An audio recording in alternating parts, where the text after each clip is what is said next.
तो मैं आज आपको लॉर्जी डी टैबलेट जिसके अंदर डिसलोराटीन इसका एक्टिव है, इसके बारे में बताऊंगा कि इसको प्रेगनेंसी के अंदर और ब्रेस्ट फीडिंग के दौरान इसको यूज़ करना चाहिए या नहीं। यानी कि जो प्रेग्नेंट हामला औरतें हैं और जो बच्चों को दूध पिलाने वाली माएँ, क्या वो ये मेडिसिन जो है वो यूज़ कर सकते हैं या नहीं। तो ये मैं आज डिस्कस करूँगा। मैं हूँ आपका अपना फार्मासिस्ट डॉक्टर अब्दुल राफी। मैं डॉक्टर ऑफ फार्मेसी हूँ, यानी मेरी जो स्पेशलिटी है वो फार्मेसी है। मैं माहिर अद्वियात हूँ और आप देख रहे हैं Rafi health care channel. So let's start.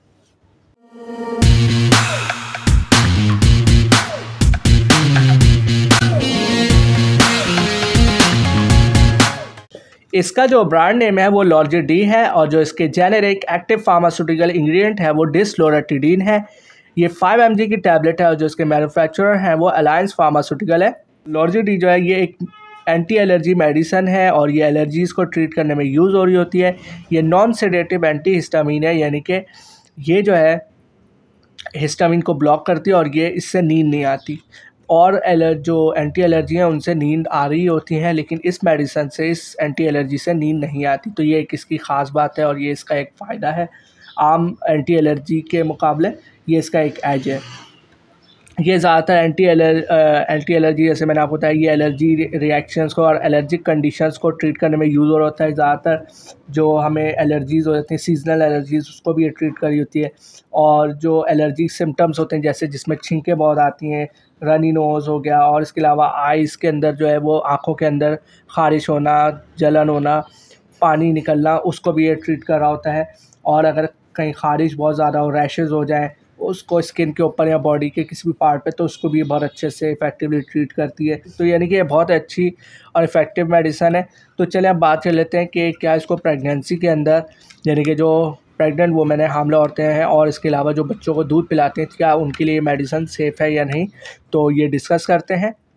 लॉर्जी D tablet जो है ये प्रेगनेंसी के अंदर नॉट रिकमेंडेड है, वो इस वजह से क्योंकि इसका कोई इतना नहीं मालूम कि इसके क्या साइड इफ़ेक्ट हो सकते हैं। एनिमल स्टडीज़ में इसका इतना नहीं पता चला, इसीलिए इसको नॉन रिकमेंडेड पे ही रखा है कि आपके अंदर, बॉडी के अंदर आप जब इसको यूज़ करें तो अंदर क्या रिएक्शन दे, तो उसका कुछ पता नहीं है। तो इसीलिए इसको नॉट रिकमेंडेड किया है। आप जो है तभी यूज़ करें जब आपको इसका फ़ायदा जो है इसके नुकसान से ज़्यादा हो, यानी कि आपको इसका बहुत ज़्यादा नीड हो और आपको इसका फ़ायदा ज़्यादा हो रहा हो, तभी आप इसको यूज़ करें। अनलेस आप इसको ना यूज़ करें, क्योंकि प्रेगनेंसी के लिए टोटली अलग एक लिस्ट होती है मेडिसिन की, सिर्फ उसी में से दी जा रही होती है। और कभी भी प्रेगनेंसी के अंदर आप जो है वो खुद से दवाइयाँ नहीं इस्तेमाल करते। आप डॉक्टर से एक लिस्ट लेते हैं, वो आपको बताते हैं कि भाई इस कंडीशन में आप ये मेडिसिन ले सकती हैं और ये नहीं ले सकते, ठीक है। तो हमेशा हमेशा अपने फिजिशियन और फार्मासिस्ट से कंसल्ट करें ड्यूरिंग प्रेगनेंसी भी और वैसे भी। अब बात कर लेते हैं कि इसको बच्चों को दूध पिलाने वाली जो माएँ हैं वो इसको यूज़ कर सकती हैं नहीं। तो इस पे भी इसकी स्टडीज़ इतनी नहीं है कि ये मिल्क से बच्चों के अंदर जा सकती है या नहीं। एनिमल स्टडीज़ में तो कोई इस पे इफ़ेक्ट नहीं आया, लेकिन मैं आपको रिकमेंड नहीं करूँगा कि आप खुद से ऐसी बस उठा के यूज़ कर लें, ठीक है। अगर आपको डॉक्टर ने प्रिस्क्राइब किए तो तभी आप यूज़ करें, ठीक है। और डॉक्टर्स भी ज़्यादातर तभी प्रिस्क्राइब करते हैं जब उसका फ़ायदा जो है उसके नुकसान से बढ़कर हो, ठीक है। यानी कि फ़ायदा उसका ज़्यादा हो और नुकसान कम हो, ठीक है। तो खुद से आप बिल्कुल भी ना यूज़ करें कोई मेडिसिन, आप अपने फिजिशियन और फार्मासिस्ट से कंसल्ट करके ही मेडिसिन यूज़ करें, ठीक है। तो प्रेगनेंसी के अंदर और जो ब्रेस्ट फीडिंग के दौरान है, यानी कि जो प्रेग्नेंट हामला औरतें हैं और जो ब्रेस्ट फीडिंग यानी बच्चों को दूध पिलाने वाली माँ है, उनके लिए नॉट रिकमेंडेड है, वो खुद से इसको यूज़ ना करें, ठीक है। आई होप आपको इस वीडियो से फ़ायदा हुआ होगा। तो बस आज के लिए इतना ही। तो मैं उम्मीद करता हूँ कि आपको इस वीडियो से फ़ायदा हुआ होगा। मेरे चैनल को लाजमन सब्सक्राइब कर लीजिए, क्योंकि मैं ऐसी इन्फॉर्मेटिव वीडियोस बनाता रहता हूँ। तो जल्दी से जाइए और मेरे चैनल को सब्सक्राइब कीजिए। और अगर आपको इस मेडिसिन से रिलेटेड या किसी भी मेडिसिन से रिलेटेड आपको मज़ीद मालूमात चाहिए तो आप कमेंट सेक्शन में लिख सकते हैं।